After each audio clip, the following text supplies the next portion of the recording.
Let us learn DC motor. For DC motor we have armature and field winding. So it is connected to supply, so armature is carrying current. These are the currents shown in armature conductor. Current is inward from here and outward from here. Inward from here, outward from here. So as current carrying conductor is placed in magnetic field is from north to south, we know it, right? So it will experience a force. That force is given by F equal to BIL sin theta Newton, and by that force it will start moving in a direction given by left hand palm rule or Fleming left hand rule. So by that it will experience force in anti-clockwise direction, and this is what electromechanical torque, right? Now when current conductor is rotating in magnetic field of field winding, these current carrying conductor will interact with this field winding, causing EMF induction. That EMF is known as back EMF. Back EMF. What is it? Rotating armature conductor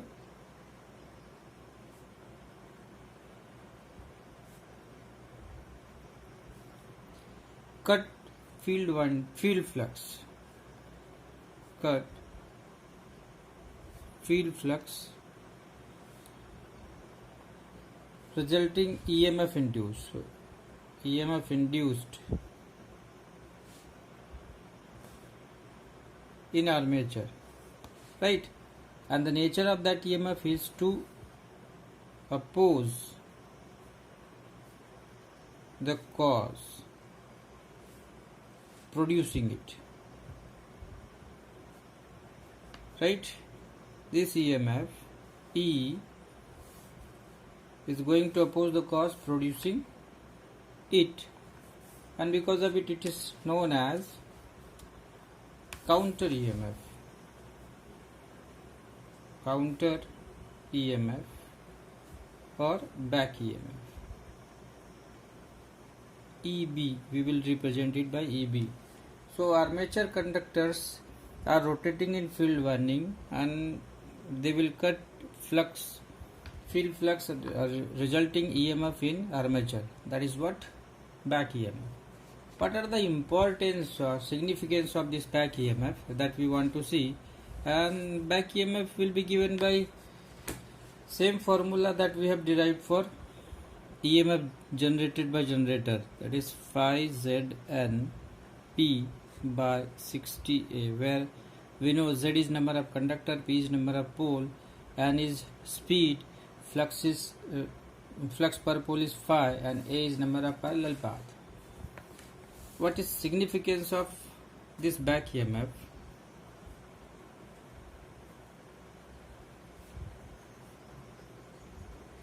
Back EMF.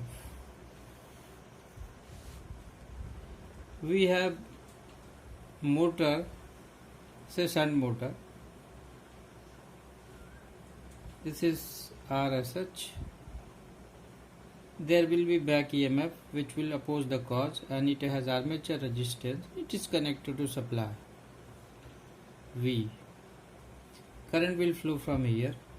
It will distribute in armature and field, and by this we can write EMF equation V equal to EB plus IA RA, right? So at no load, no load current is very low for all machine, we know. So IA is very low, therefore V is approximately equal to EB. Okay, as load increases, as load increases, we know speed of motor N will decrease, and due to this we know EB is given by K phi N. As speed decreases, back EMF will decrease. Therefore, V, which is given as EB plus IaRa, from here Ia can be written as V minus EB by Ra. As EB decreases, Ia will increase. So what we are seeing, with increasing load, current demand by armature will increase, and we will see torque equation also. Torque is directly proportional to armature current in case of shunt motor, and it is directly proportional to square arc current in case of series motor. So in both cases it is directly proportional to armature current, that's why torque will also increase, right? Next importance is at start what will be speed? 0. Therefore back EMF will also be 0, because we know back EMF is K phi N. So if back EMF is 0, then what will be Ia at start? Ia at start V by Ra. EB will be 0. So this value is very high. So starting current of motor is very high. Very high current. Right. So these are the significance of back EMF. Now as we are dealing with motor, let us see torque of motor. So torque produced by DC motor. So torque of DC motor. Okay. Say this is armature having radius R and force on armature is F. So we know torque of armature will be F into R. In terms of radius, number of conductor and speed, we want to find this torque equation. So let R is radius of armature in meter, and Z is number of conductors. Number of conductors. Say A is total number of parallel path.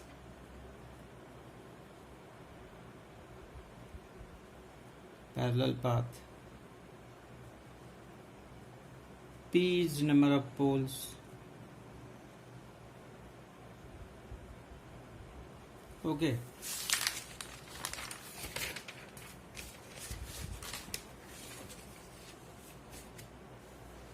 Say N is speed in RPM, revolution per minute. Therefore angular speed omega, which is angular speed, will be given by 2 pi n by 60 radian per second, and phi is flux per pole, right? Phi is flux per pole. So for finding torque, we want to see in one revolution of armature how much work will be done. So work done in one revolution, what will be what? Force into distance traveled in one revolution, right? Distance traveled in one revolution. So force is F and distance will be as radius is R. One revolution means the distance will be its perimeter 2 pi r. Okay, and that can be written as 2 pi into Fr. Now power, armature power, I can write as armature power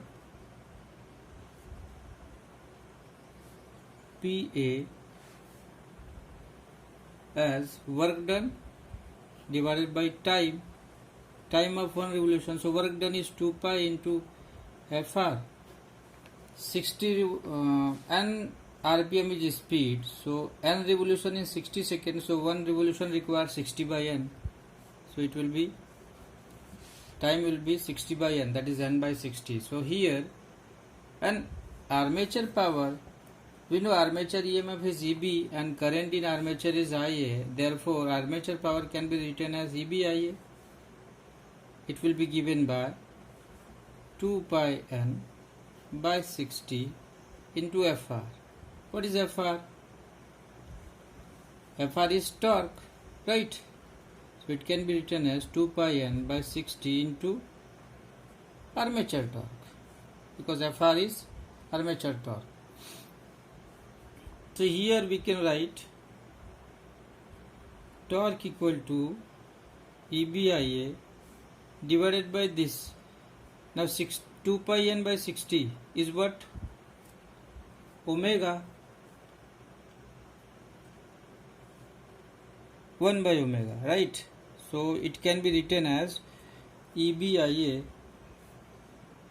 by n into 60 by 2 pi. So this can be written as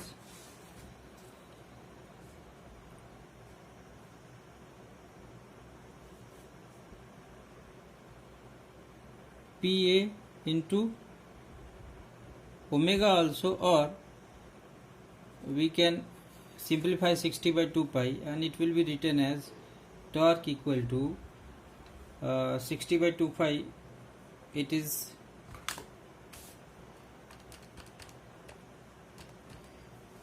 it comes as 9.55. So 9.55 EBIA by n, right? It can also be written in terms of phi z. If I expand EB, it will be 9.55. EB will be phi z n p by 60A into IA by n. Okay.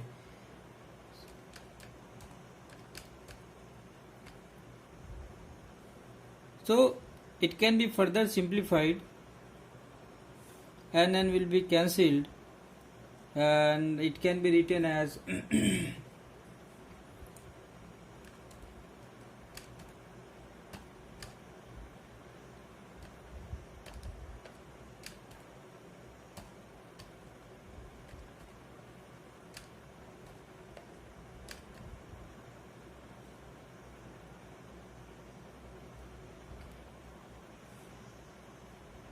0.159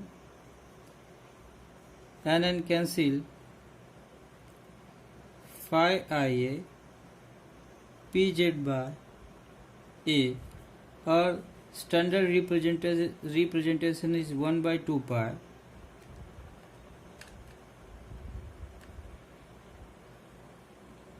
phi IA pz by a.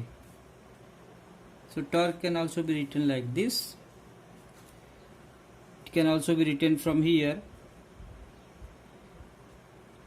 Torque can be power into omega also, PA into omega.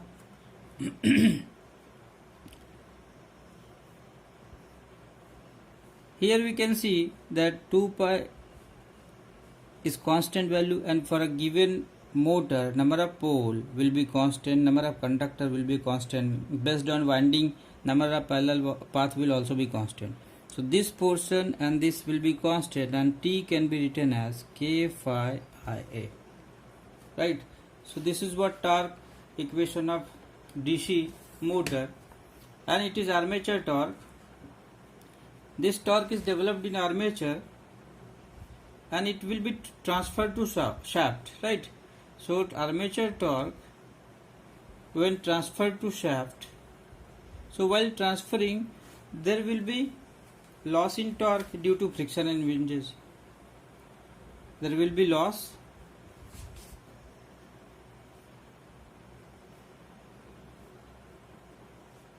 in torque due to friction and windage. So armature torque can be written as shaft torque plus loss torque. Say loss torque we are writing as TF, right? TSH, which is shaft torque, is also known as output torque or output torque, right? And TF is loss torque. Okay, and if we know torque, we can write P out, output, equal to TSH into omega also. We have seen from this formula we can write output power in terms of torque and omega. At no load, let us analyze the torque behavior at load and at no load. At no load, output torque demand is 0, right? So T out, that is T shaft, is 0. Therefore TA at no load will be TF plus 0. So armature torque at no load is responsible for supplying or to overcome rotational losses. So what is role of this armature torque? If load is absent, if load is not there, so at no load this armature torque is used to overcome what? Rotational losses. What are rotational losses? Rotational losses are friction, windage and iron loss, right? That is mechanical and magnetic loss. We will see in power flow. And at load, what will be scenario? At load, if load increases, we know speed will decrease, and if speed decreases, we know back EMF will decrease.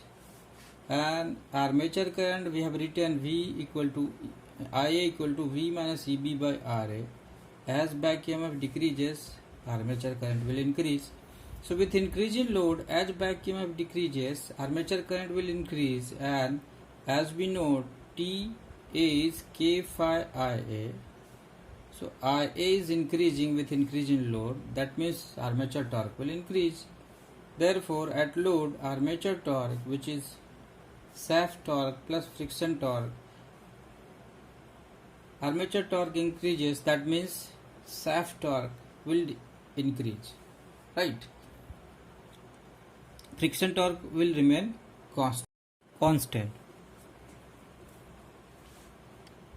Let us see power flow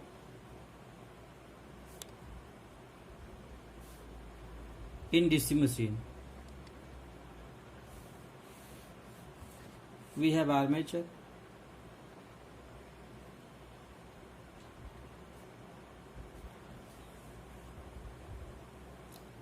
this is electrical power.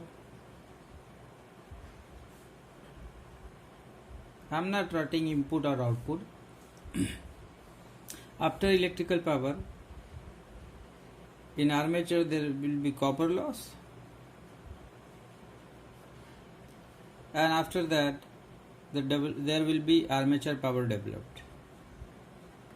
Armature power developed,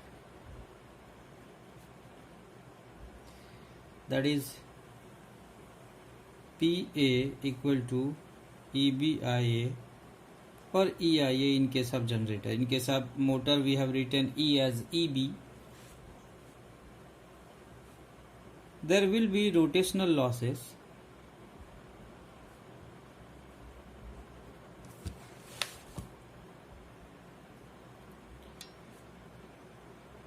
rotational losses.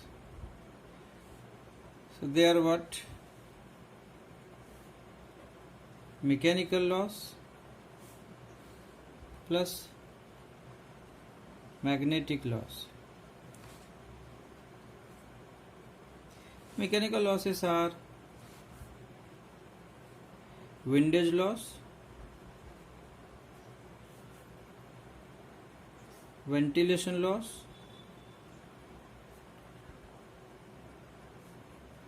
and loss due to friction in bearing and brushes. Friction loss due to bearing, brushes, etc. And magnetic losses are hysteresis and eddy current loss. pH, eddy current loss. Right? It is what? Hysteresis. And after rotational loss, we will have shaft power.